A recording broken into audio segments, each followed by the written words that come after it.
one thing that intrigues me about Luke Acts specifically is that, especially in Acts 3 and 4, the author of Luke Acts seems to be at pains in some of the sermons and prayers to attribute Jesus' death to basically every legal authority, every law court that was then sitting, that was then possible of exerting any sort of authority in Roman Judea. So it is precisely Luke who adds the account of Jesus appearing before Herod Antipas, who is not only a vassal king of Rome, half Jewish, half Edomite. So he represents both a kind of Judaic authority, but by no means a pure or a popular Judaic authority. Jesus is put to death most explicitly in Luke on the judgment, the sentence of Pontius Pilate. Luke 23:24 uses the verb epikrinein, which is a hapax in the New Testament, to say specifically that Pilate gave some sort of sentence which led to Jesus being crucified. But in Acts, they also take great pains to say that not only the people of Israel, but the Gentiles were responsible for Jesus' death. So it seems to me that the author of Luke Acts says that essentially everyone was responsible for Jesus' death. Every law court which could be involved in putting him on a cross was involved in putting him on a cross.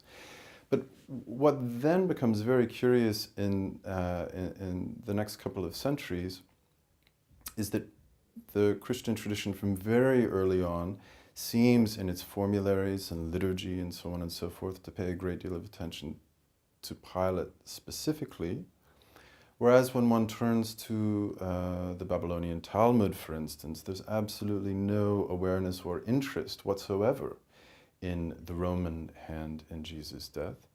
And incidentally, it is this Talmudic account of Jesus' death which excludes Pilate altogether, which is then referred to in Surah 4 of the Quran, where Muhammad deals with the question of whether the Jews in fact crucified Jesus, and he says, no, Jesus was not crucified at all, which is one of the great distinctions between Christian and Islamic doctrine regarding Jesus. So this is his particular solution to that question. But the important thing is, in Saudi Arabia, at the time of the Quran's compilation, the idea circulating, the narrative which Muhammad was dealing with, was precisely that of the Jews being responsible for Jesus' death, rather than Pontius Pilate. So I think it's actually very interesting that it is only in the Christian tradition that Pontius Pilate comes to play any significant role whatsoever. I think it's quite interesting in Luke, we do have the one verse, Luke 23:24, where Pilate expressly sentences Jesus, so it seems. But I'm not sure that sufficient attention has been given to the fact that twice after this, once during the crucifixion and once after the resurrection, the term krima thanatu is used, so a sentence of death. One of the bandits crucified at Jesus' side, speaking to another bandit, Alestes, says he is dying under the same sentence of death as we are, krima thanatu, which seems that it can only refer to the judgment of Pontius Pilate.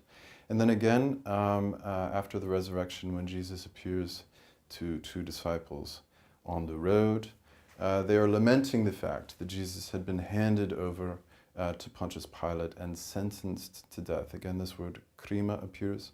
So it seems that in Luke, perhaps insufficient attention has been paid to the fact that there seems not only to be one reference to Pilate's judgment, but in fact three.